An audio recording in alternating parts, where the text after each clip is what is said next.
अस्सलाम वालेकुम बच्चों, आवाज आ रही है? क्या हाल चाल है आपका? जब मैं बोला ही नहीं तो नो वॉइस क्या यार? बोलूंगा तो वॉइस आएगी ना। तो उसके बाद यार बहुत शुक्रिया आप लोगों का। डेली मुझे कोई ना कोई मैसेज आ रहा होता है और डेली जो है कोई ना कोई जो है वो अल्लाह का शुक्र है तारीफ ही कर रहा होता है। तो डेली कोई ना कोई ग्रुप में एक या दो लोग ऐड हो रहे होते हैं पूरे पाकिस्तान में से। तो यार मैं बहुत अल्लाह का शुक्र अदा करता हूँ कि मुझे ये मौका मिला कि मैं अपने पाकिस्तान को सर्व करूं, मैं बच्चों को जो है पढ़ा सकूं। और अल्लाह का बहुत शुक्र है यार कि जो पढ़ा रहा हूँ वो आपको समझ आ रही है सबको। और ये इसमें मेरा कोई कमाल नहीं है, अल्लाह पाक की ज़ात है और मेरे वालिदैन की दुआ है कि मैंने जैसे भी मैंने पढ़ा, मैं वैसे नहीं कहता, लेकिन अल्लाह का शुक्र है कि मैं अपने बच्चों को वैसे पढ़ा रहा हूँ जैसे मुझे फील हुआ था कि होना चाहिए। तो बहुत शुक्रिया यार जो आप लोग सुन रहे हो, आपके प्यार का, आपके मोहब्बत का। और मैं बहुत शुक्रगुजार हूँ आईसीएमए का जिसने मुझे इतनी इज्जत बख्शी। और मैं बहुत शुक्रगुजार हूँ आईटी टीम का जिनकी वजह से मेरी आवाज़ आप लोगों की तरफ गई है और पूरे पाकिस्तान में मेरी आवाज़ फैली है। और लॉ की जो है स्टडीज़ जो हैं वो सब लोग बहुत तारीफ कर रहे हैं। Thank you, so nice of you. चलो अब चलते हैं। तो हमने जो सीरीज स्टार्ट की थी वो ये थी यार कि कंपनी को, अगर कंपनी एक आर्टिफिशियल लीगल पर्सन है और अगर उसको कहीं से लोन लेना पड़ जाता है तो ऐसे ही लोन नहीं मिलता। हम अपनी ज़ात की बात कर लें, मैंने पढ़ाया था कि अपनी ज़ात ही देख लो। लोन लेने जाओगे ना तो तुम्हें लोन नहीं मिलना जब तक क्या ना हो जाए, तुम कोई एज अ सिक्योरिटी ना दे दो। एक मिनट, मुझे एक कॉल आ रही है, सिर्फ जस्ट अ मिनट।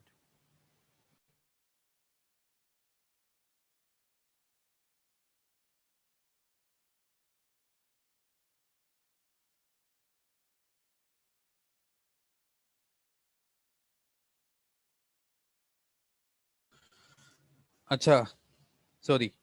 तो मैंने कहा यार अपनी ज़ात ही देख लो कि जब भी तुमने कहीं से लोन लेना होता है तो तुम्हें ऐसे ही लोन नहीं मिल जाता। बैंक कहता है कि यार तुम एक नेचुरल पर्सन हो तो मुझे बताओ तुम्हारे एसेट्स किधर हैं, मैं तुम्हें लोन दूं। मशहूरियां आ जाती हैं ना, ऐड आ जाती है जी, लोन ले ले, आ जाए लोन लेने। तो वो ऐसे लोन नहीं मिलता। वो कहते हैं जी आप अपनी वर्थ बताएं। हम फिर उनको बताते हैं मेरा मकान भी है, मेरे पास कार भी है, मेरे पास ये भी है वो भी है।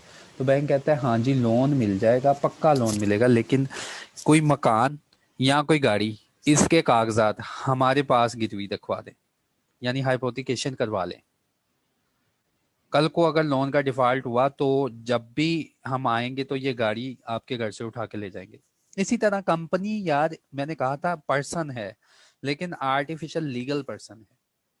इस आर्टिफिशियल लीगल पर्सन ने अगर कहीं से लोन लेना होता है ना, तो इसके जो है लोन लेते हुए ये भी जो है किसी को कुछ गारंटी देता है, ये भी किसी को कुछ सिक्योरिटी देता है, हाइपोथिकेशन करवाता है अपने एसेट्स की कि यार कल को अगर मैं लोन ना दे पाया तो तुम ऐसा करना, मेरी मशीन उखाड़ के ले जाना, मेरी मशीनें बकवा देना, मेरी बिल्डिंग जो है ये बकवा देना।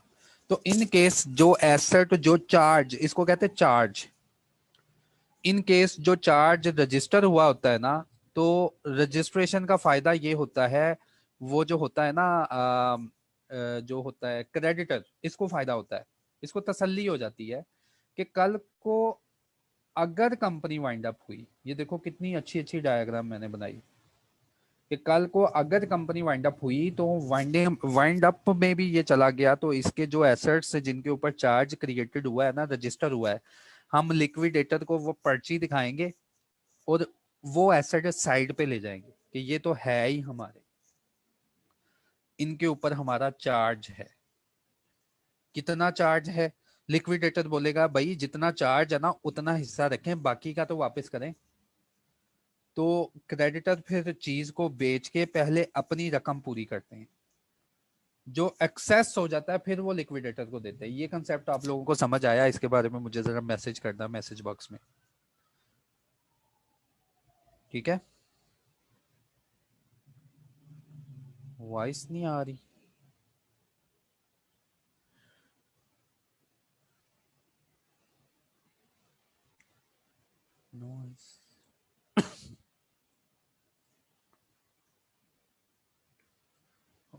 आवाज आ रही है यार?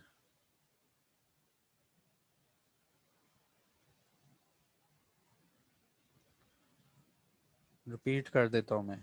वॉइस ओके है? Okay okay. यार देखो, चार्ज को करवाने, वॉइस कट कट के आ रही है। आज यार ना थोड़ा सा गुजारा करना पड़ेगा, क्योंकि आज मेरा जो नेट है ना वो ख़राब है और इसकी अपडेशन हो रही है। तो पहले तो मैं क्लास ऑफ करने लगा था, लेकिन यार मैंने कहा अच्छी बात नहीं है, काफ़ी क्लासेस मैंने ऑफ की हैं पीछे। तो फिर मैं अपने दोस्त के घर आया हूँ। तो आज तो यार आवाज़ क्लियर होनी चाहिए। आवाज़ कट के आती है। यार आप लोग ना अपना नेट भी देखें, क्योंकि ओवरऑल नेट का इशू आ रहा है। अपना नेट भी देखें। मैं बिल्कुल, नेट मेरे सर के ऊपर लगा हुआ है बिल्कुल, उसकी लाइट्स मुझे नज़र आ रही हैं। तो मेरी आवाज़ क्लियर है? ठीक है ठीक है। आवाज़ क्लियर है, साउंड भी क्लियर है, बस करो अब जो है ये कंसेप्ट सुन लो। यार ये दोबारा डायग्राम बनाते हैं। देखो, चार्ज रजिस्टर करवाने का कंपनी को और क्रेडिटर को क्या फ़ायदा होता है? कंपनी को इजीली लोन मिल जाता है। लेट्स सपोज ये कंपनी है ना, ये कंपनी है, ये कंपनी है, ये है कंपनी ABC। इस कंपनी को पैसे की ज़रूरत है। ये गई बैंक के पास, ठीक है। बैंक ने इस कंपनी को कहा कि तुम्हें 1 मिलियन दे देते हैं, तुम्हें 1 मिलियन दे देते हैं, तुम्हारे पास है क्या? कंपनी ने कहा मेरे पास ये जो है ना, ये वाली, लेट्स सपोज कंपनी का कोई भी एसेट बना लो यार, ये बस है, ये कंपनी की बस खड़ी है, ठीक है। इसके ऊपर जो है ना आप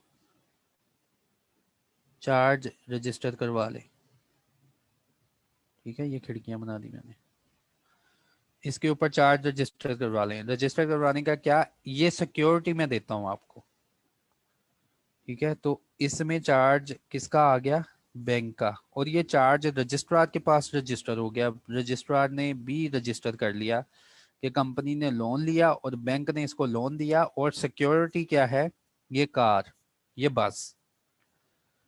लेट्स सपोज अगर कंपनी वाइंड अप हो जाए, कंपनी के पास 1 मिलियन है, कंपनी के पास 1 मिलियन है। उसके बाद लेट्स सपोज जो है ना, आज ही कंपनी जो है ना, ये कंपनी वाइंड अप हो जाए। अगर हम वाइंड अप हो रही है तो हमने पढ़ा था कि कोर्ट एक बंदे को भेजता है, ऑफिशियल लिक्विडेटर, है ना। वो क्या करता है, कंपनी के सारे एसेट छीनना शुरू कर देता है, बिकवाना शुरू कर देता है कंपनी के एसेट, ताकि पैसा इकट्ठा हो और लोगों में पैसा तकसीम किया जा सके। जिन लोगों ने चार्ज क्रिएट किया होता है ना अपने लोन के अगेंस्ट, वो इस लिक्विडेटर के आगे सीना तान के खड़े हो जाते हैं, सीना चौड़ा करके खड़े हो जाते हैं, और कहते हैं खबरदार इस बस को हाथ ना लगाना, क्योंकि इसके ऊपर चार्ज है, जमा माइनस वाला चार्ज नहीं, इसके ऊपर लोन का चार्ज है। ये चार्ज रिमूव होगा तो बस तुम्हें वापस देंगे, ठीक है। चार्ज को रजिस्टर करवाने का ये फायदा हो गया इस क्रेडिटर को। फिर ये बस जो है ना, ये क्रेडिटर साइड पे ले जाएगा, साइड पे ले गया ना, कहता है खबरदार अगर इस बस को हाथ लगाया, और इस बस की नीलामी करवा देगा क्रेडिटर खुद। और इसमें से इसमें से उतने पैसे रख लेगा जितना इसका लोन था। लेट्स सपोज ये बस बिकी ना 2 मिलियन की, अगर ये बस बिकी 2 मिलियन की, तो बैंक रखेगा 1 मिलियन, बाकी का 1 मिलियन ये लिक्विडेटर ले जाएगा। अगर बैंक ये बस बिकी 1 मिलियन से बिलो की, तो वो फिर बैंक का ही नुकसान है, फिर उसमें लिक्विडेटर नहीं कुछ करेगा इसके साथ। ओके हो गया। ये होता है यार कंसेप्ट, चार्ज को रजिस्टर करवा लो, कि अगर तुमने कोई चीज गिरवी रखवाई है उसको रजिस्टर करवा लो। रजिस्ट्रेशन करवाने का ये फायदा होगा कि कल को अगर लिक्विडेटर आ गया ना, तो वो चीज को लेके जाने लगा तो तुम उसको रोक दोगे कि भाई इसमें मेरा भी इंटरेस्ट है। ठीक है, इसमें मेरा भी इंटरेस्ट है और ये चीज आपको मैं ऐसे ही रिमूव नहीं करने दूंगा। ये चीज तो इस तरह ही सोचे जैसे मेरी है। ओके हो गया यार। अच्छा, अब ये चार्ज कौन रजिस्टर करवाएगा? शायद ओसामा जो है पिछले लेक्चर में नहीं था। हमने ये सारा लेक्चर पढ़ा, मैं दोबारा से इसको थोड़ा सा ओवरव्यू दे दूं फिर आगे चलेंगे, फिर ये कंप्लीट होगा चार्ज वाला। मैनुअल जब पेपर होता था ना आईसीएमए का, तो यहाँ से चार्ज से क्वेश्चन आता रहा है, लेकिन ऑनलाइन में नहीं आया। इसका मतलब ये नहीं कि तुम इसको कंसाइज ही ना करो, इसको कंसाइज कर लेना। अच्छा जी, मैनुअल पेपर उठा के देख लेना, एक क्वेश्चन जो है बार बार पूछा जाता है, वो मैं तुम्हें बता दूंगा कौन सा है, तो उसको भी देख लेना। तो मैं आपको दिखाता हूँ कि चार्ज होता क्या है और किसने रजिस्टर करवाना है और क्या चीज़ है। हमने पुराने लेक्चर में ये पढ़ा था कि चार्ज जब भी क्रिएट करो तो 30 दिन के अंदर रजिस्ट्रार को बताओ। हमने ये पढ़ा था। फिर ये भी पढ़ा था चार्ज जो होता है वो फ्लोटिंग भी होता है, फिक्स भी होता है। ऐसे एसेट्स जो कि हमें नजर आते रहते हैं और वो फिक्स रहते हैं, उनको रखवा के, उनकी ओनरशिप रखवा के कर्जा लेना, ऐसे एसेट्स को हम कहते हैं कि ये कौन सा चार्ज है, ये फिक्स चार्ज है। फ्लोटिंग चार्ज के ऊपर भी काफी मैंने डिबेट की थी। फ्लोटिंग चार्ज कौन सा जी? हमारा स्टॉक पड़ा है। अब स्टॉक जो है वो वैसा ही नहीं पड़ा रहता, वो घूमता रहता है। हम कसम खा लेते हैं कि यार अगर मैंने 5 साल बाद लोन ना दिया तो 5 सालों के बाद मेरे गोदाम में जो कुछ भी हुआ वो तुम ले जाना, बेच के अपना लोन पूरा कर लेना। इसको कहते हैं फ्लोटिंग चार्ज। या डेटर बुक डेट, कि यार 5 साल तक मुझे लोन दे दो, अगर 5वें साल के एंड पे मैंने लोन पूरा ना आपको अदा किया तो मेरे बुक डेट जितने होंगे उनको लेने का इख्तियार तुम्हारा होगा। इसको बोलते हैं फ्लोटिंग चार्ज। ठीक है, जो फिक्स एसेट पे नहीं होता लेकिन ऐसे एसेट्स पे होता है जो कि फ्लोटेड होते हैं। तो जब भी चार्ज क्रिएट करना, हमने याद पढ़ा था पिछले लेक्चर में कि जब भी आप कोई चीज़ कंपनी को कहा गया गिरवी दिखवाई जाए, तो जब आपकी डॉक्यूमेंटेशन पूरी हो जाए, जो भी प्रॉपर्टी के कागजात वगैरह होते हैं जिनके थ्रू आप चार्ज क्रिएट करते हैं, पता है ना, वो स्टैम्प पेपर देखे होंगे यार हमने, कि जो भी प्रॉपर्टी, पावर ऑफ अटॉर्नी या कोई भी चीज़ किसी को डिलीवर करनी होती है, किसी का राइट क्रिएट करना होता है, तो हम स्टैम्प पेपर के थ्रू करते हैं। कहता वो अपनी कार्रवाइयाँ पूरियाँ करो, जहां जहां से प्रॉपर्टी मुंतकिल होती है, जो भी करना है तुम करो, लेकिन जब ये स्टैम्प पेपर कंप्लीट हो जाए, कहता जी 30 दिन के अंदर तुमने फौरन रजिस्ट्रार को बताना है। और बताना कैसे है? इनकी कॉपी उसको ट्रांसफर करनी है और ये चार्ज रजिस्टर करवाना है, और इस चार्ज को रजिस्टर करवाने की जिम्मेदारी लगा दी कंपनी के ऊपर। ये सारा हमने डिटेल में पढ़ा था, ये सारी डायग्राम बनाई हुई है। ठीक है, फिर उसके बाद बता दिया था कि पाकिस्तान में कोई प्रॉपर्टी है या बाहर कोई प्रॉपर्टी है या कहीं भी प्रॉपर्टी है, जब भी वो चार्ज क्रिएट होता है और जब भी कंपनी के पास डॉक्यूमेंट आते हैं तो 30 दिन के अंदर रजिस्ट्रार से रजिस्टर करवाएगा। रजिस्ट्रार को बताया गया था आप कंपनी के लिए एक रजिस्टर ओपन रखें अपने पास, जिसमें कंपनी, पता है ना कंपनी लोन वगैरह लेगी तो इसके चार्जेस वगैरह जो है ना वो आप लिखा करें। फिर उसके बाद duty of company and rights of interested party, के ये ड्यूटी है कंपनी की कि ये चार्ज रजिस्टर करे, और right of interested party, creditor का ये राइट है कि कंपनी को कहे कि ये रजिस्टर करवाए। अगर क्रेडिटर ने खुद ये चार्ज जाके रजिस्टर करवा लिया, कंपनी ने नहीं करवाया, तो कहता है जी रजिस्टर, ये क्रेडिटर का फिर राइट है कि वो कंपनी से जितने भी चार्जेस हैं वो रिसीव करे जो रजिस्ट्रेशन पे आए हैं। फिर ये सारा हमने पढ़ लिया था। उसके बाद कौन कौन से चार्जेस हैं, कौन कौन से एसेट्स हैं कंपनी के जिनके ऊपर अगर आपने गिरवी दिखवा के लोन लिया तो वो रजिस्ट्रार को बताना है। वो सारे एसेट्स उसने कवर कर दिए। ठीक है, और ये मैंने डिटेल में बताया था कि ये मॉर्गेज क्या होता है, चार्ज क्या होता है, प्लेज क्या होता है, फ्लोटिंग क्या होता है, फिक्स क्या होता है। ठीक है, तो ये पिछले लेक्चर में मैंने सारा कुछ बताया था आपको। तो आप पिछले लेक्चर में उसकी रिकॉर्डिंग भी सुने, जो न्यू आए हैं ना, आज 42 मेंबर्स हैं, तो पिछले लेक्चर्स की आप रिकॉर्डिंग भी सुने तो फिर ये लेक्चर आपको आगे समझ आएगा। ओके, तो ये चार्ज इंशाल्लाह जल्दी कवर हो जाना है। अच्छा, अब है चार्ज जब सेटिस्फाई हो जाता है, लाजमी बात है ना कि एक कंपनी ने अपना एसेट जो है उसके ऊपर चार्ज क्रिएट किया।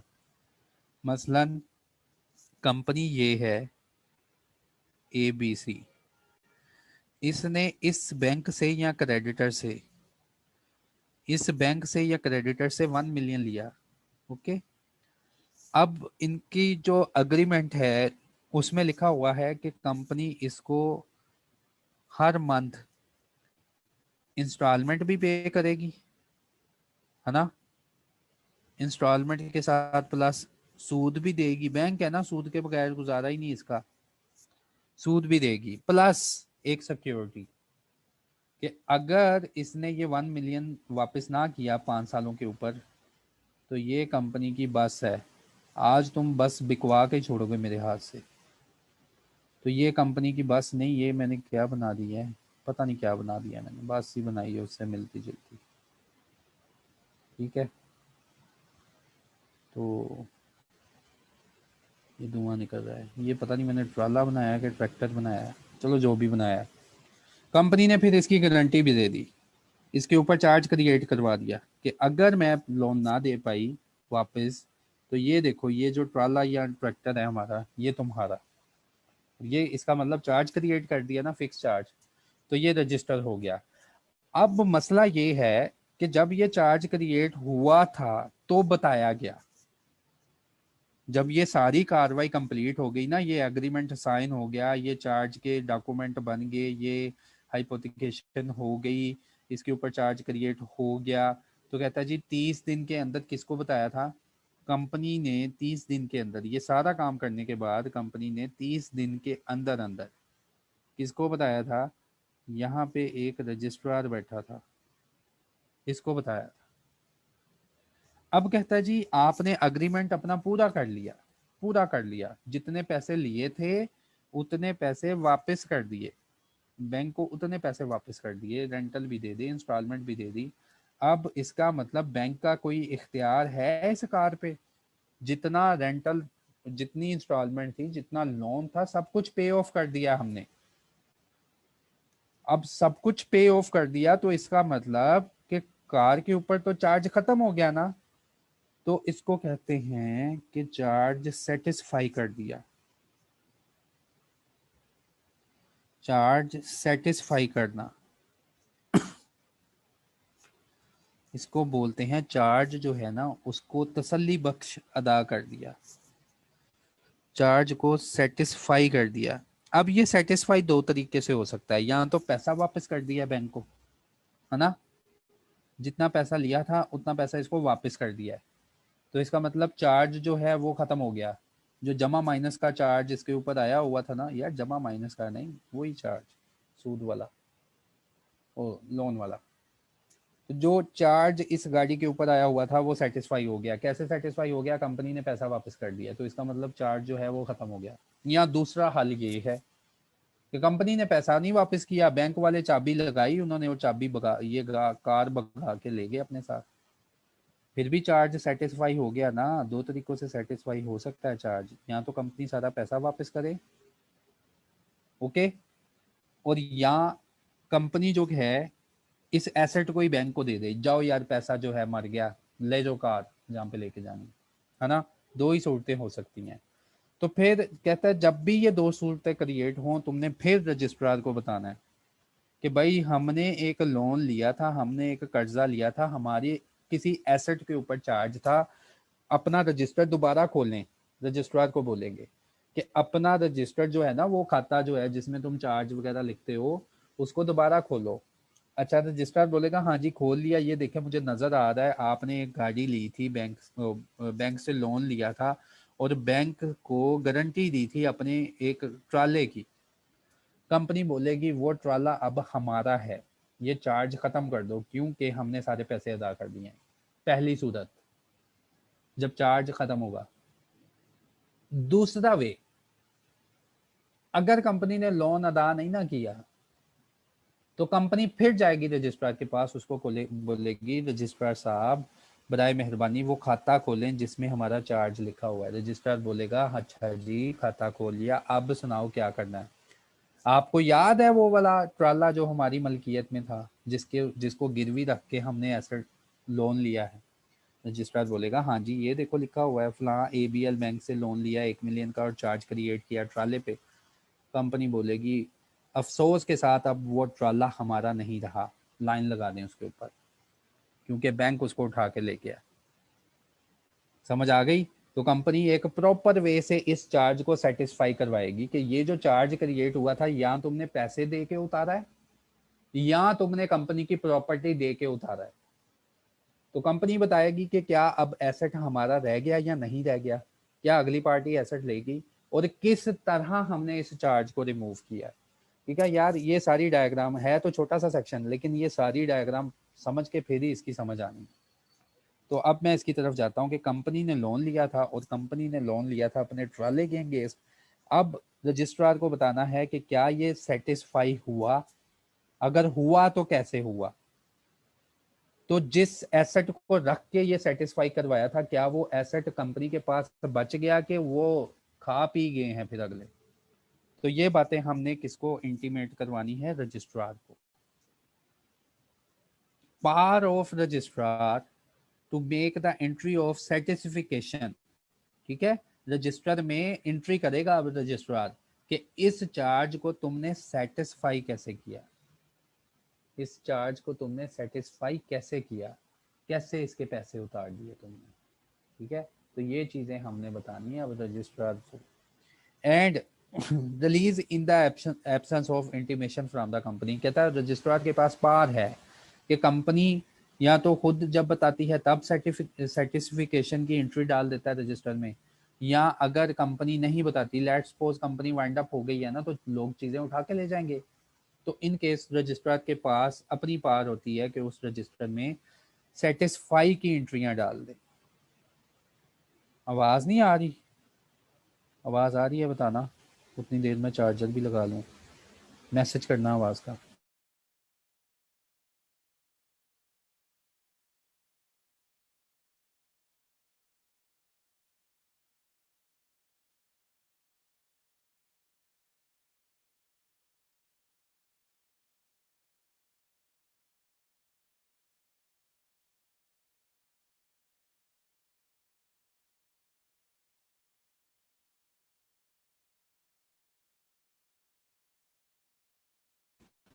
अच्छा जी, आ रही है, क्लियर है, क्लियर है, ओके ओके ओके।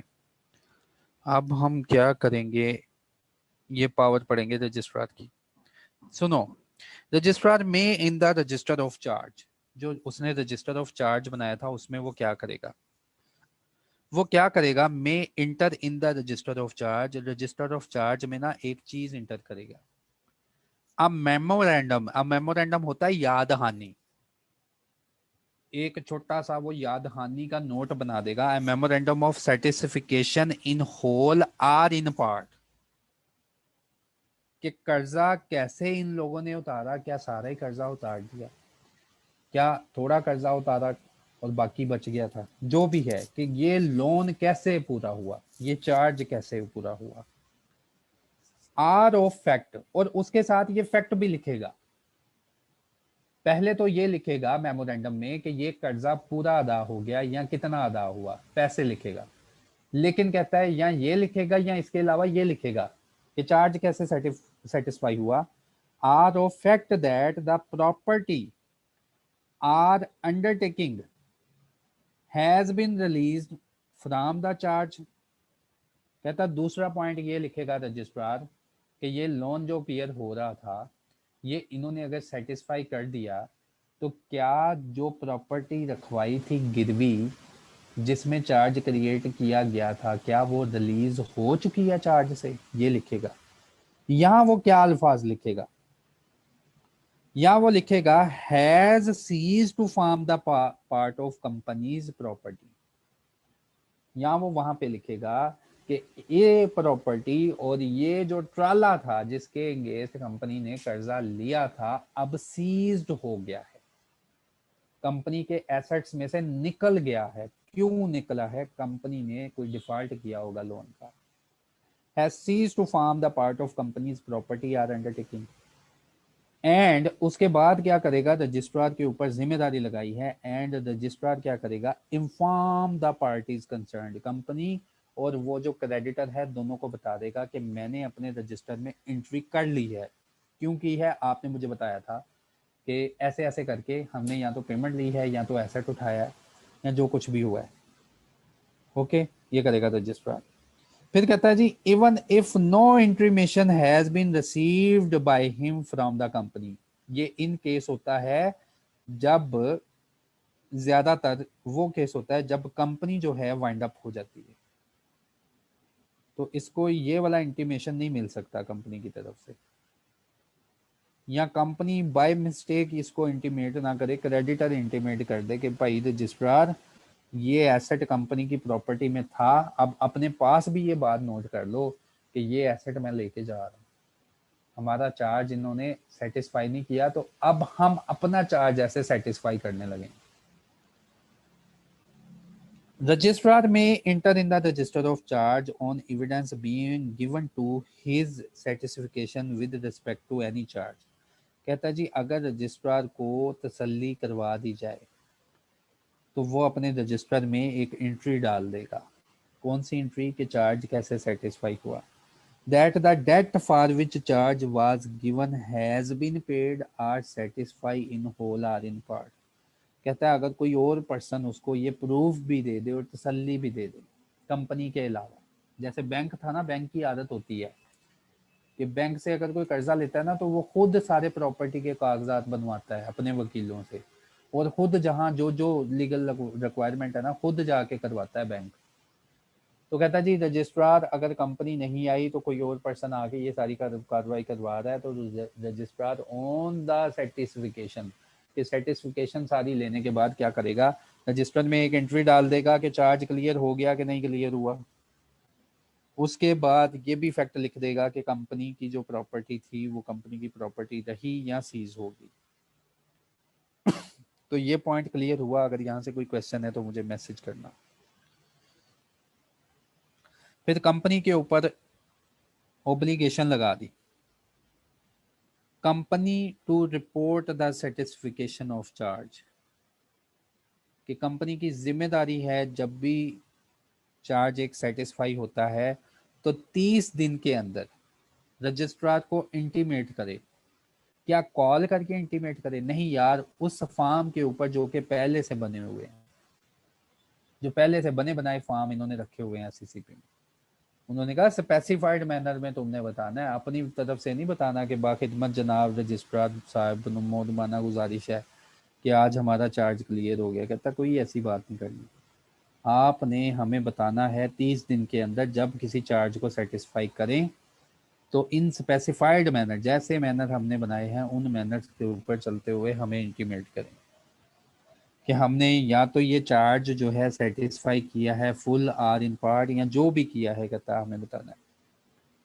फिर उसने कहा registrar shall cause or notice to be send to the holder of the mortgage. अच्छा, यहाँ पे क्या बताया उसने, इसकी भी डायग्राम देख लो। कहता है जब एक कंपनी, ये रजिस्ट्रार बैठा है बाबा जी, इनको बताती है ना कि बाबा जी जागो, किताब में एंट्री करो,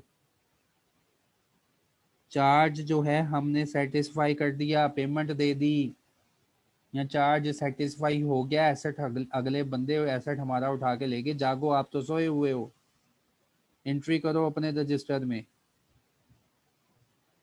तो रजिस्ट्रार को कंपनी ने तो बता दिया, लॉ ने बताया 30 दिन के अंदर बताना है जब भी ये काम होना। फिर रजिस्ट्रार एक खत लिखेगा, किसको खत लिखेगा, उस बैंक को खत लिखेगा, बैंक को खत लिखेगा, यार कंपनी ये मुझे कह रही है, क्या वाकई आपने ये काम किया है, ठीक है, क्या आपका चार्ज या आपका मॉर्गेज वो सेटिस्फाई हो चुका है, अगर हो चुका है तो कैसे हुआ, मुझे एविडेंस देना जरा। इससे एविडेंस मांगेगा फिर बैंक, रजिस्ट्रार। कंपनी ने तो बता दिया भाई रजिस्ट्रार साहब एंट्री करें, चार्ज क्लियर करें, फिर रजिस्ट्रार क्या करेगा, एंट्री नहीं करेगा, सबसे पहले अगली पार्टी को खत भेजेगा और उसका इंतज़ार करेगा। अगर अगली पार्टी उसने टाइम दिया हुआ है उस टाइम के अंदर नहीं बताती तो फिर रजिस्ट्रार कंपनी के कहने के ऊपर ही ये चार्ज कैंसिल कर देता है। देखना, registrar shall cause a notice to be sent to the holder of mortgage or charge calling him, उसको कॉल करता है, कॉल या दूसरी कॉल नहीं जिसका जवाब आता है कि यूजर मसरूफ है, नोटिस भेजता है उसके ऊपर, उससे डिमांड करता है। Registrar shall cause a notice to be sent to the holder of the mortgage or charge calling upon him to show cause within 14 days, कहता है जी उसको बुलाएगा। शो काज का मतलब होता है रीजन बताए, चीजें बताए कि जो जो हमने काज पूछे हैं वो काजेज बताए। As may be specified in such notice, show cause का मतलब होता है जो जो नोटिस में हमने आपसे रीजन पूछी है ना उनके ऊपर जवाबात दे। as to why payment or certification in full shall not be recorded as intimated to the registrar। अच्छा, रजिस्ट्रार क्या करेगा, इस फिर बैंक को नोटिस भेजेगा कि यार 14 दिन के अंदर हमें ये बताओ कि आपकी भी जिम्मेदारी कुछ बनती है कि नहीं, और 14 दिन के अंदर आप हमें कोई जो जो नोटिस के अंदर शो काज चीज़ें लिखी हुई हैं ना इनको फिल करके हमें बताओ कि क्या और कैसे और वाई क्यों चार्ज ये सेटिस्फाई हुआ, और अगर नहीं हुआ तो क्यों नहीं हुआ। ये शो काज नोटिस में पूछ लेगा किससे, अगले होल्डर से जिसके पास मॉर्गेज वगैरह चार्ज वगैरह होता है। If no cause is shown, अगर कोई मसला या काज ना शो हो बाय सच होल्डर और mortgage or charge the registrar shall accept the memorandum of satisfaction. कहता है जी अगर आगे से कोई चूं चा ना की आवाज ना आए, बैंक जो है वो बिल्कुल नोटिस को रिसीव करके चुप कर जाए, इसका मतलब ये होता है उसने नोटिस के जवाब में नहीं लिखा कि हमारा कोई मसला बनता है।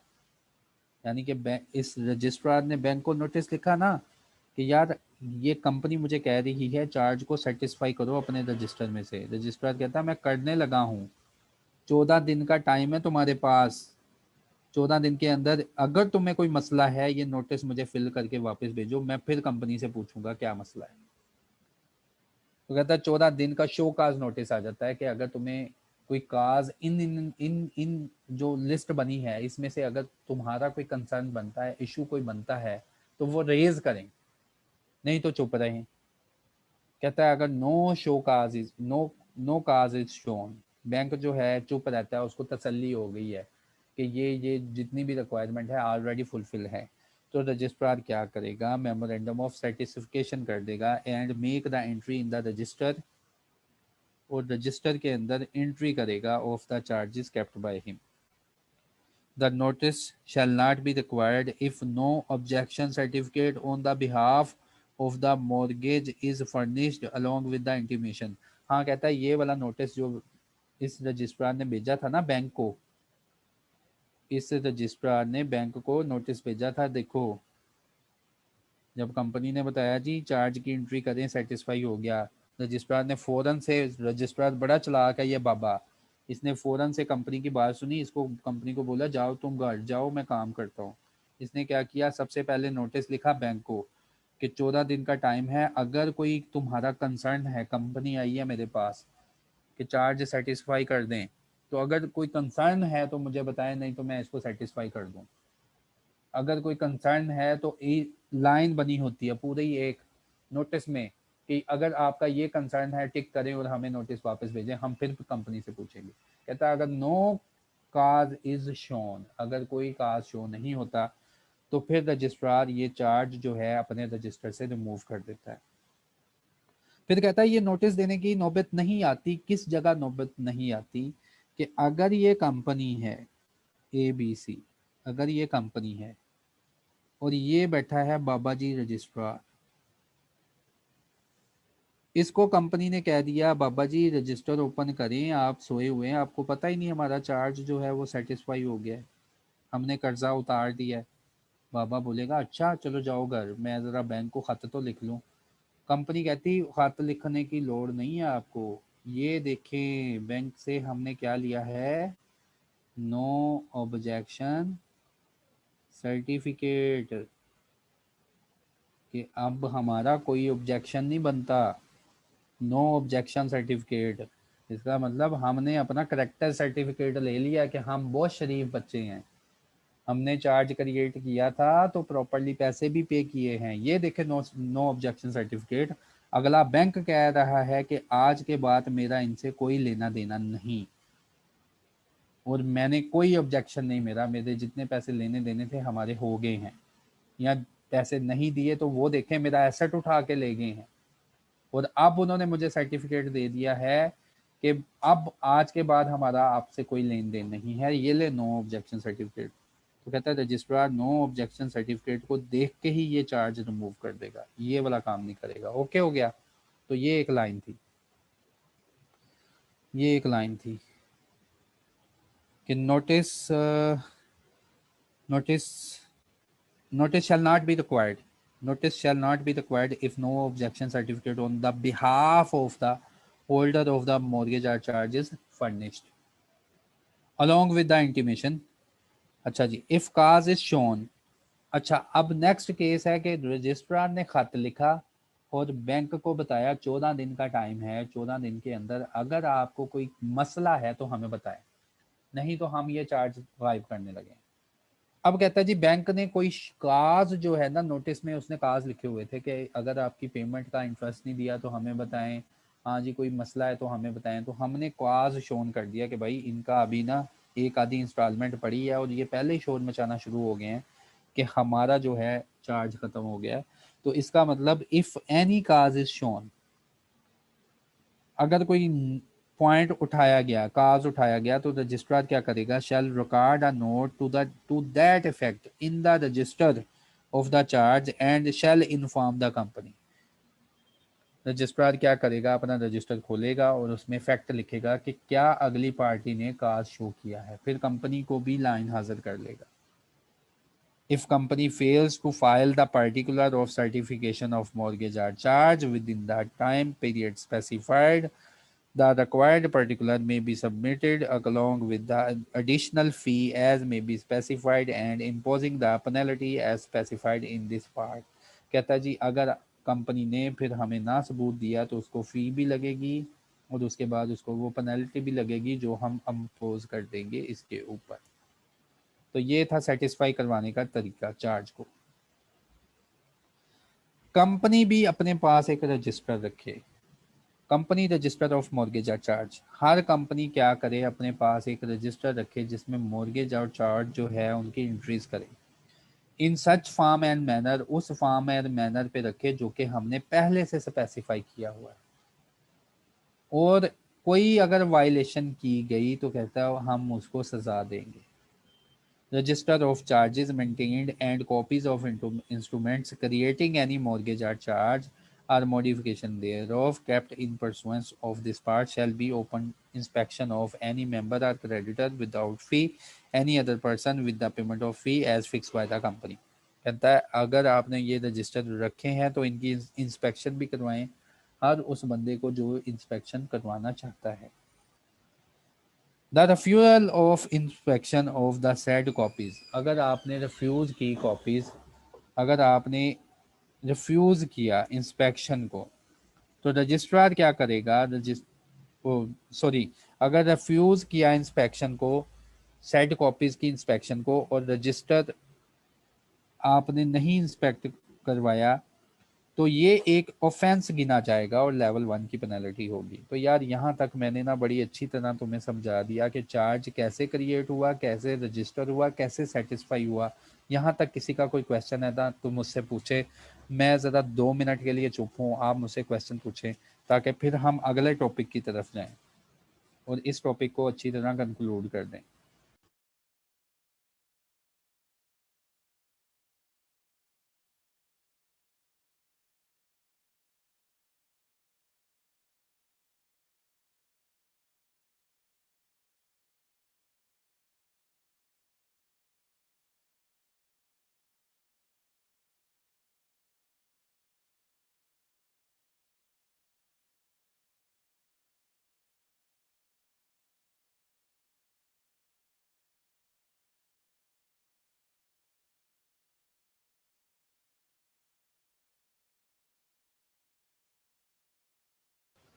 देखो यार, शायद आपने कभी कोई चीज़ किस्तों पे नहीं ली, ये महनूर का क्वेश्चन है।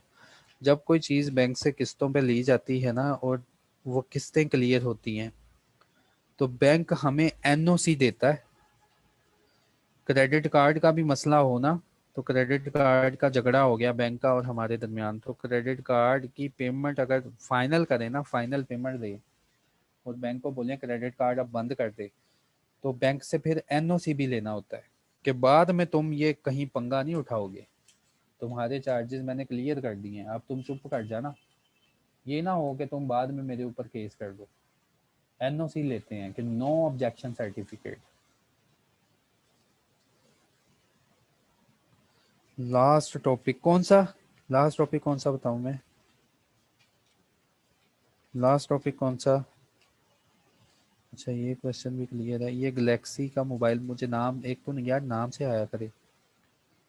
लास्ट टॉपिक बताना कौन सा क्लियर करूं।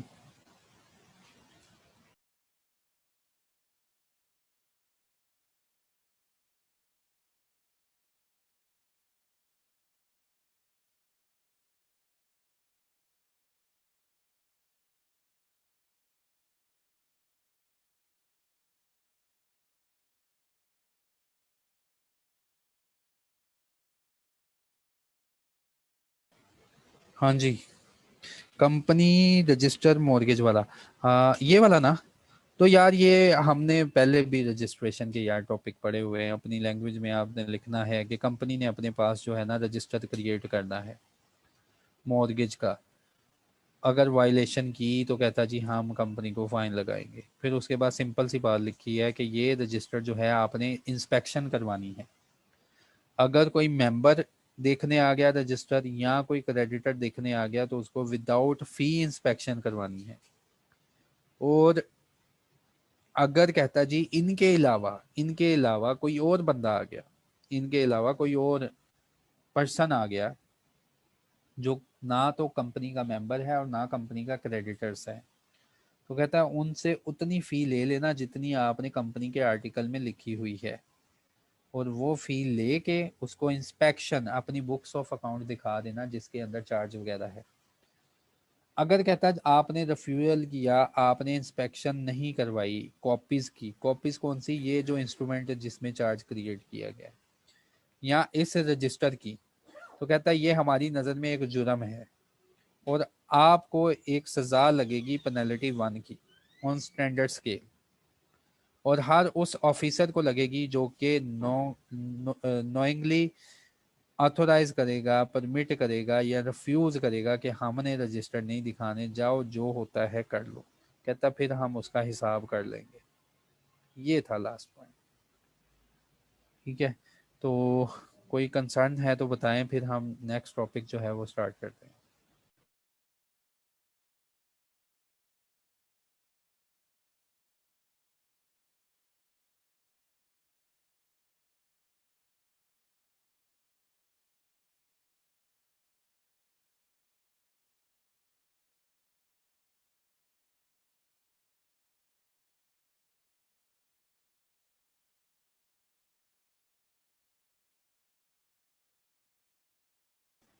सेक्शन 110 को मैं रिपीट करूं?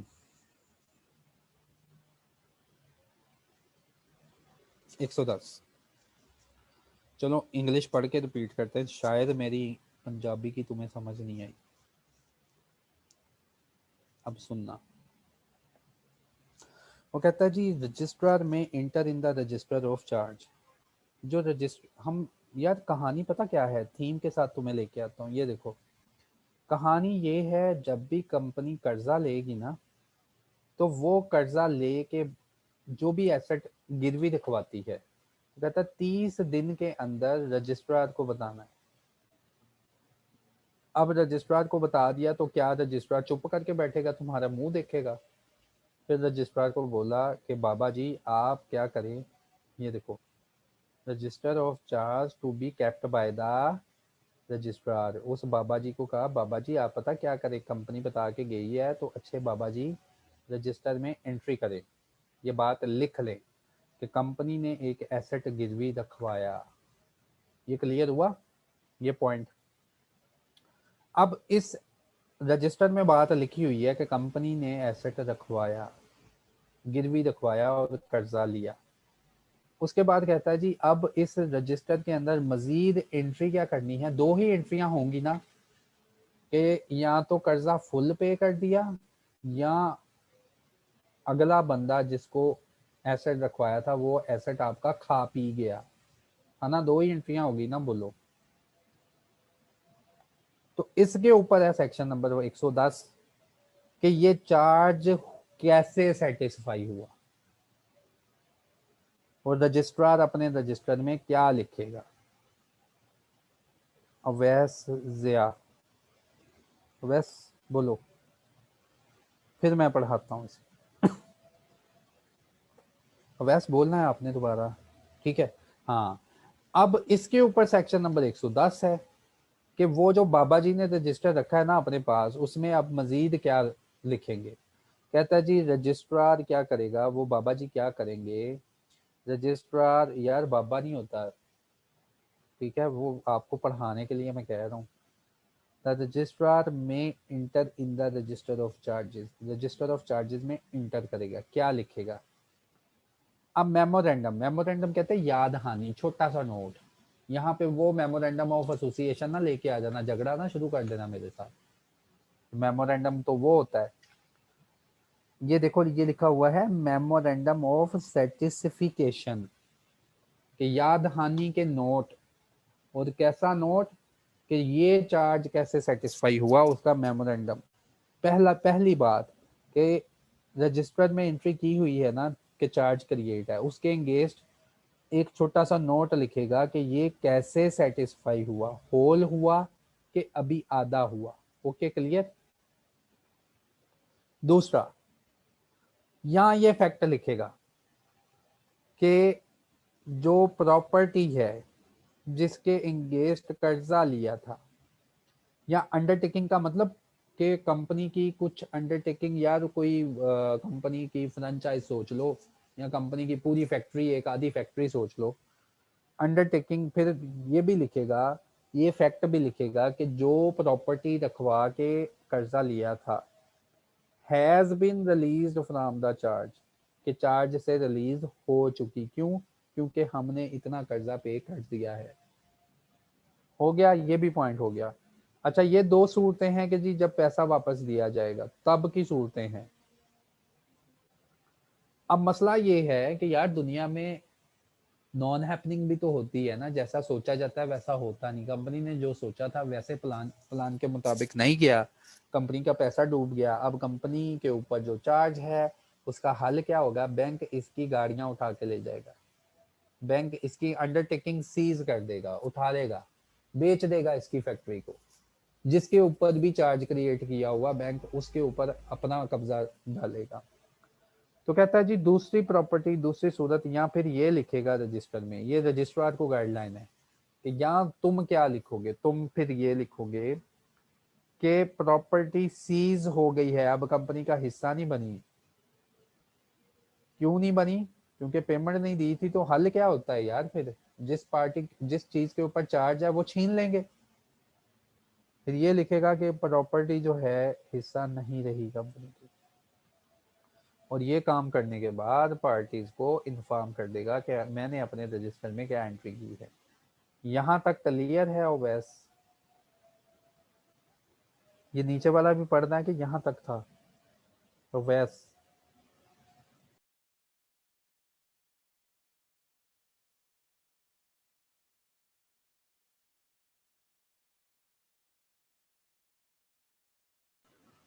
ओके, अब हम जो है नया टॉपिक स्टार्ट करते हैं, जो है रिसीवर आर मैनेजर। सिर्फ 1 मिनट, अजान हो रही है, सिर्फ 1 मिनट।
अस्सलाम वालेकुम। अच्छा यार, थोड़ा मैं ना आपको वाइंड अप वाले केस में लेके जाना चाहूँगा। ये देखो, वाइंडिंग अप में मैंने तुमको पढ़ाया था। ये वाइंडिंग अप में ना हमने ये किया था, एक डायग्राम देखी थी, कह रहा हूँ मैं वो तुम्हें दिखा दूँ कि कंपनी जब भी फाइनेंशियल डिफ़िकल्टी में जाती है तो उसको उसके पास दो हल लगाते हैं हम। या तो उसको लिक्विडेट कर देते हैं या उसके ऊपर रिसीवर या मैनेजर अपॉइंट कर देते हैं, उसकी एडमिनिस्ट्रेशन जो है वो चेंज कर देते हैं। तो अब इसके ऊपर है लेक्चर कि किन किन लोगों को रिसीवर या मैनेजर अपॉइंट किया जाएगा। Company in financial difficulty main concept, total concept हमारे सिलेबस में है और ये वाइंड अप है। और मैंने कहा था ये वाइंड अप का जो सिलेबस है ना, ये बहुत ही इम्पोर्टेंट है, तुमने इसको अच्छी तरह याद करना है। और ये पेपर में आता है, इस बार भी आया है और हर बार आता है। इसके बाद ये वाला माइनर सा कंसेप्ट है कि अगर वाइंड अप नहीं होता तो इसके ऊपर रिसीवर या मैनेजर लगा दिया जाता है। फिर उस रिसीवर या मैनेजर के ऊपर रिक्वायरमेंट है कि वो कौन होना चाहिए। ये मिलती जुलती रिक्वायरमेंट है। अगर तुमने मुझसे डायरेक्टर पढ़ा है या तुमने मुझसे वो पढ़ा है, क्या उसका नाम है, तुमने क्या पढ़ा है मुझसे, ऑडिटर्स पढ़ा है, तो उसमें भी ये सारी रिक्वायरमेंट है कि कौन कौन सा बंदा ऑडिटर या कौन कौन सा बंदा डायरेक्टर बन सकता है। तो उससे मिलते जुलते पॉइंट है।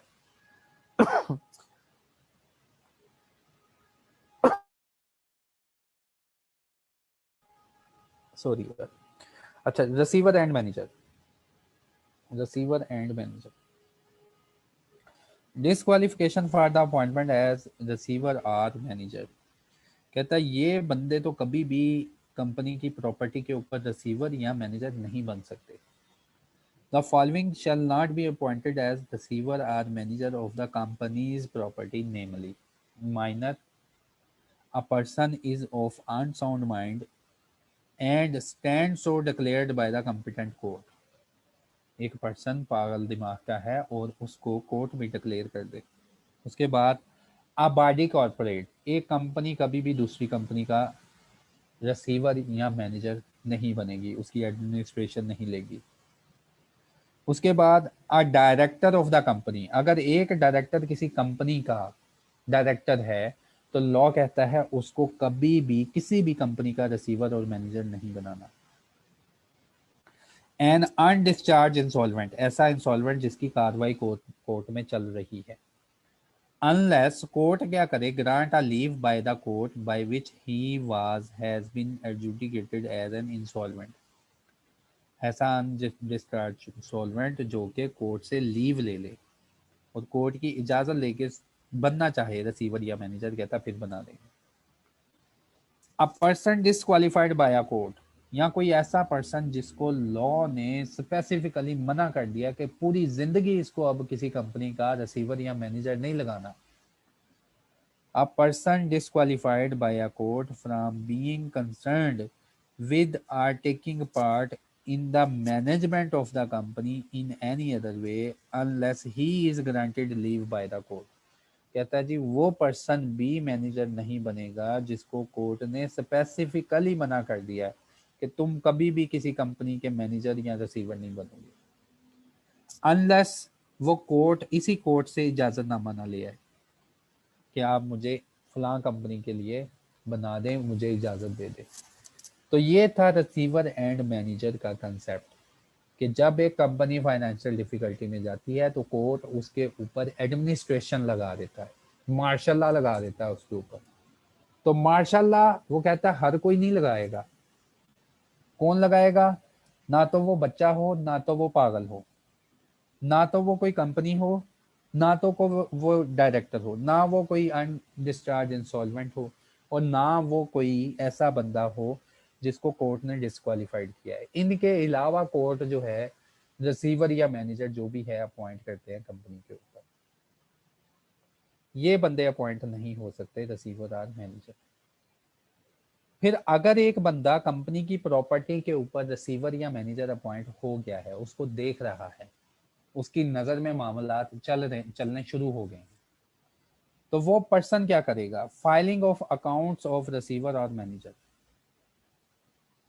Every receiver of the property of the company, receiver या मैनेजर है, every receiver or property manager of the property of the company क्या करेगा, who has been appointed under the parts contained in any instrument, कहता है कि उसको अगर किसी इंस्ट्रूमेंट के थ्रू अपॉइंट किया है, and who has taken the possession, और जिसके पास कंपनी की पोजेशन आ जाती है प्रॉपर्टी की, वो क्या करेगा, shall within 30 days, वो 30 दिनों के अंदर, shall within 30 days of the expiry of every 6 month, वो हर 6 महीने गुजरने के बाद अगले 30 दिनों में, हर 6 महीने गुजरने के बाद जब उसके पास पोजेशन आ जाती है ना, तो पोजेशन, लेट्स सपोज आज क्या तारीख है यार, आज है 3 दिसंबर, तो आज कोई रिसीवर या मैनेजर अपॉइंट हो गया, तो इससे अगले 6 महीने गिनो,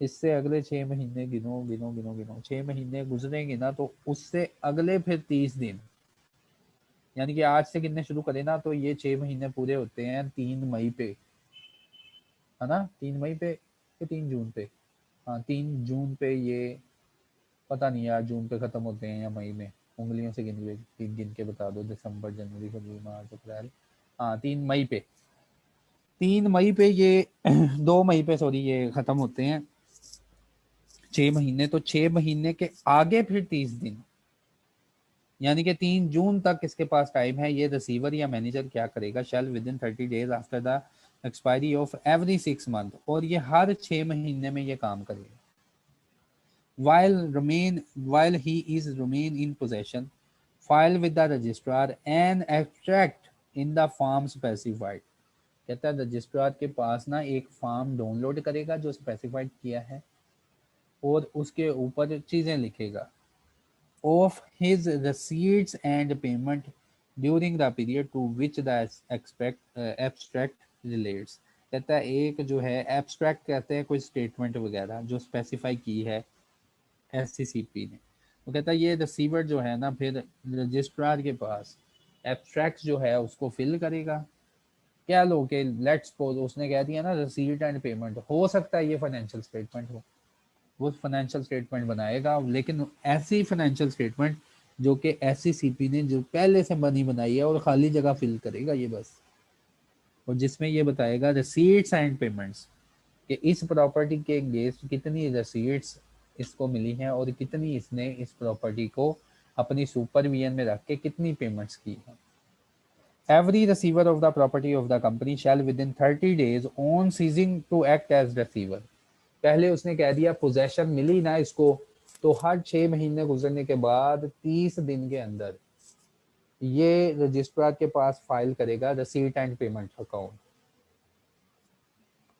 उसके बाद हर वो रिसीवर जिसके पास कहता जी कंपनी की प्रॉपर्टी आती है और वो ये जगह छोड़ना चाहता है, एडमिनिस्ट्रेशन से जाना चाहता है कंपनी, तो कहता है हर ये ऐसा रिसीवर जब सीज टू एक्ट होगा कि ये जाने लगा है छोड़ के, सीज टू एक्ट होगा, ये क्या करेगा, cease to act as receiver, file with the registrar, registrar के साथ फाइल करेगा, क्या फाइल करेगा, file with the registrar and abstract, वही एब्स्ट्रैक्ट जो कि हमने वो यार एब्स्ट्रैक्ट का मतलब है हमने एक परफॉर्मा पहले से बना के रखा हुआ है receipt and payment, and abstract in the specified form, और पहले से हमने वो फॉर्म बनाए हुए हैं उन्हीं के ऊपर, of his receipt and payment during the period to which the abstract relates, and within 15 days of ceasing to act as receiver, और 15 दिन के अंदर मजीद क्या काम करेगा, file with the registrar notice to that effect, और रजिस्ट्रार को इस बात का नोटिस देगा कि मैं सीज हो गया, ठीक है। तो उसके बाद उसने कहा and registrar shall enter the notice in the register of mortgage and charges, और रजिस्ट्रार ये क्या करेगा, ये एंट्री करेगा, इसकी एंट्री करेगा मॉर्गेज और चार्जेस वाले रजिस्टर में, कि रिसीवर ऑफ प्रॉपर्टी जो है जिसको मैनेजमेंट पे लगाया है वो छोड़ के जाने लगा।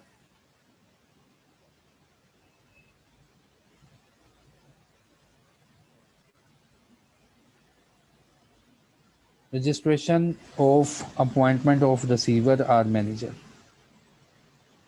Where in order to ensure enforcement of security of the company's property. बाज़ दफ़ा होता है, कहता है जी कंपनी की कोई प्रॉपर्टी थी, वो प्लेज पे है और उसके ऊपर कोई रिसीवर आ गया, उस खास प्रॉपर्टी को रिसीव करने के लिए, उस खास प्रॉपर्टी को संभालने के लिए, उस खास प्रॉपर्टी को देखभाल करने के लिए कि यार इन लोगों ने हमारा लोन लिया है लेकिन इनकी जो प्रॉपर्टी है अब हम संभालेंगे, कहता है इन दैट केस, इस केस में भी रिसीवर और मैनेजर अपॉइंट होता है।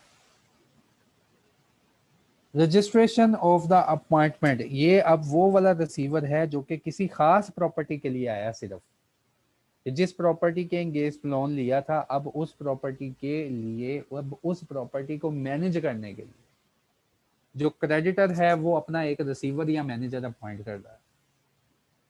तो इसकी बात होने लगी है, where in order to ensure enforcement of security of the company's property, a person obtain an order for the appointment of the receiver or manager, or appoint such a receiver or manager under any power contained in any instrument, he shall within 7 days of the order of the appointment under the power contained in the instrument file a notice of the fact to with the registrar।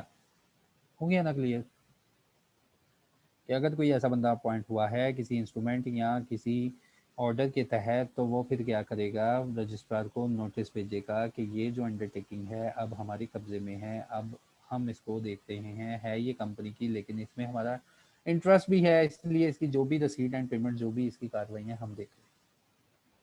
Where a person appointed as receiver or manager under this sect cease to act as such person, the person who has obtained the order or appointment such a receiver or manager pursuant to the power contained in the instrument shall on seizing the receiver or manager give the registrar notice within 7 days। और जहाँ पे ऐसा कोई काम होने लगे और receiver और मैनेजर छोड़ के जाने लगे, तो यहाँ पे कहता है जी 7 दिन के अंदर रजिस्ट्रार को बताएगा। उसके बाद application to the court, receiver और manager of the company's property appointed under the power contained in any instrument में apply to the court for that direction. अच्छा कहता है जी जो रिसीवर और मैनेजर जो अपॉइंट किया है वो कोर्ट की सुपरविजन भी ले सकता है, कोर्ट की डायरेक्शन वगैरह भी ले सकता है in relation to particular matter arising connection with the performance of his function, कि वो अपने फंक्शन कैसे परफॉर्म करे और क्या चीज़ें करे, ये कोर्ट से पूछ सकता है। उसके बाद receiver and manager of the property, receiver or manager of the company's property appointed as aforesaid shall to the same extent as he had been appointed by the court and be personally liable on any contract entered into by him in pursuance of his performances function, except in so far as contract otherwise provide, and entitled in respect of that liability to indemnity out of the assets, but nothing in this section shall deem to limit any right indemnity। अच्छा यार यहाँ पे कह रहा है जी जो receiver और manager appoint किया जाएगा ना, वो जो भी कॉन्ट्रैक्ट्स करता है वो पर्सनल कॉन्ट्रैक्ट्स करता है।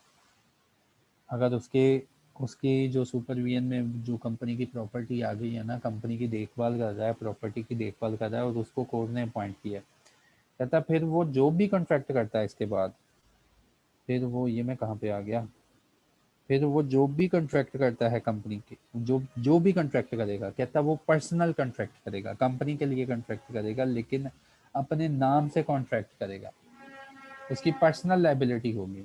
लेकिन कहता है उसकी पर्सनल लाइबिलिटी को आइडेंटिफाई कहाँ से किया जाएगा। आइडेंटिफाई पता क्या होता है, आप किसी पर्सन को कहते हैं तुम काम करो, अगर तुम्हें वो कुछ कहेगा ना तो मैं उसे देख लूंगा, तुम पीछे हो जाना फिर, ठीक है। आइडेंटिफाई का ये मतलब होता है। तो इसी तरह वो कहता है जी रिसीवर और मैनेजर जो है ना, जब वो अपॉइंट हो जाता है तो वो पर्सनल जो है कॉन्ट्रैक्ट्स करेगा।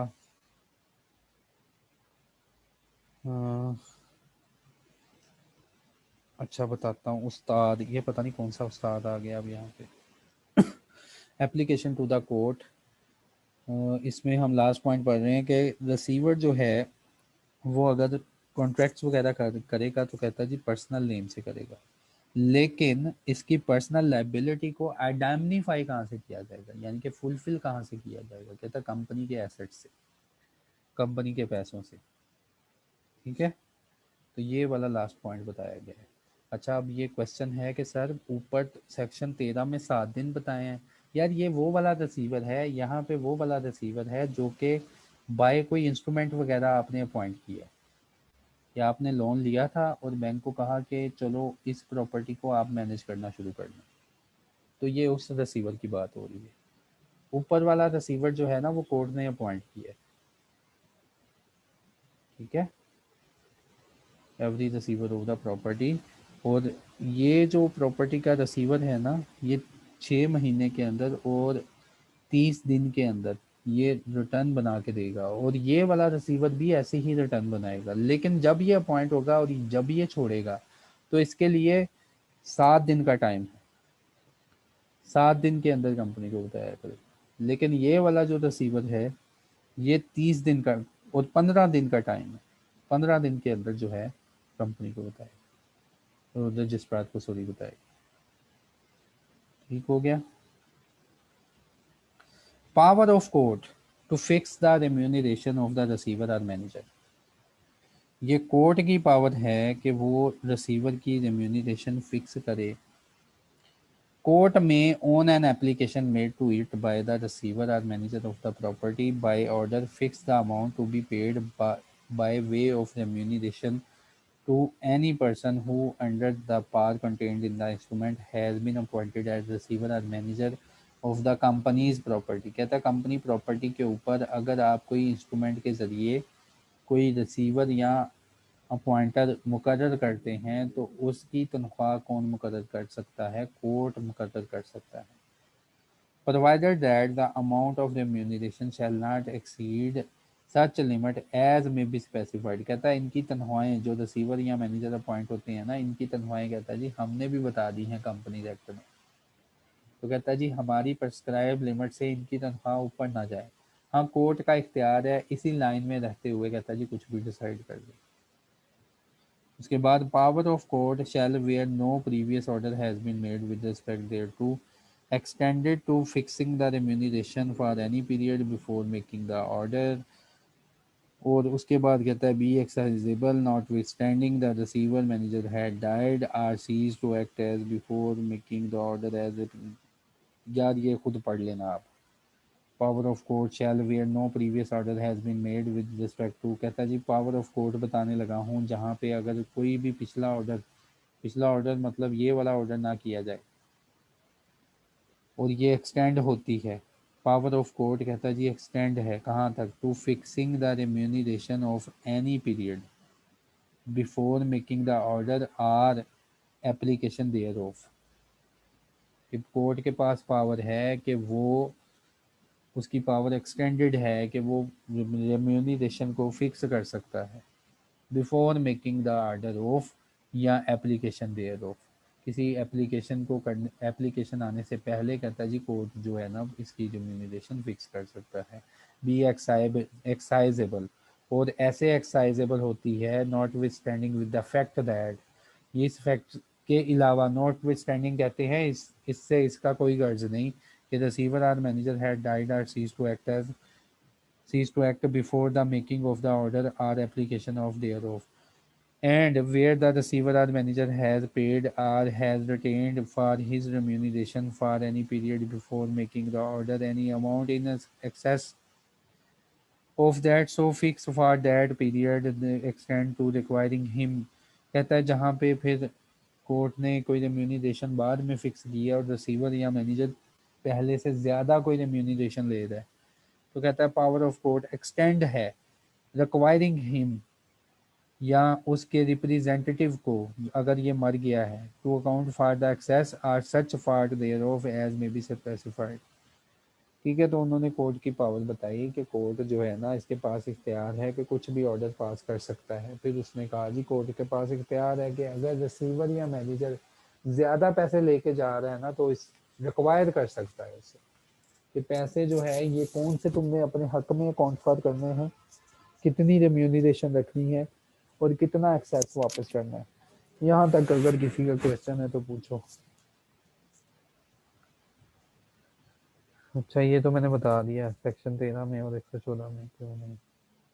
तो ये भी यार एक छोटा सा कंसेप्ट है, लेकिन ये कभी भी नहीं आया,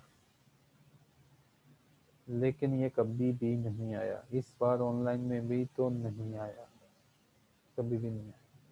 हाँ मैनुअल में मैंने तुम्हें बताना था, मैनुअल में ना ये कई बार आ चुका है ये वाला।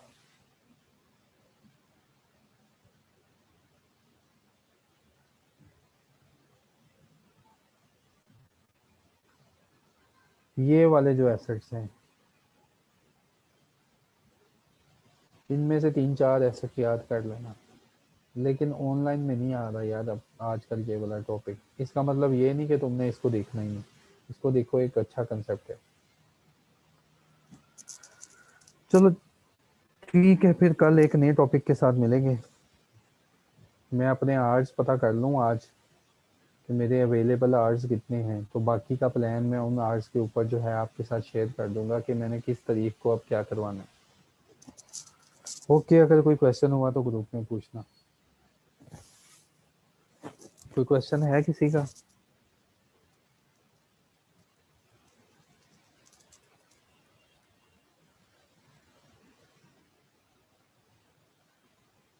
ओके, अल्लाह हाफिज़।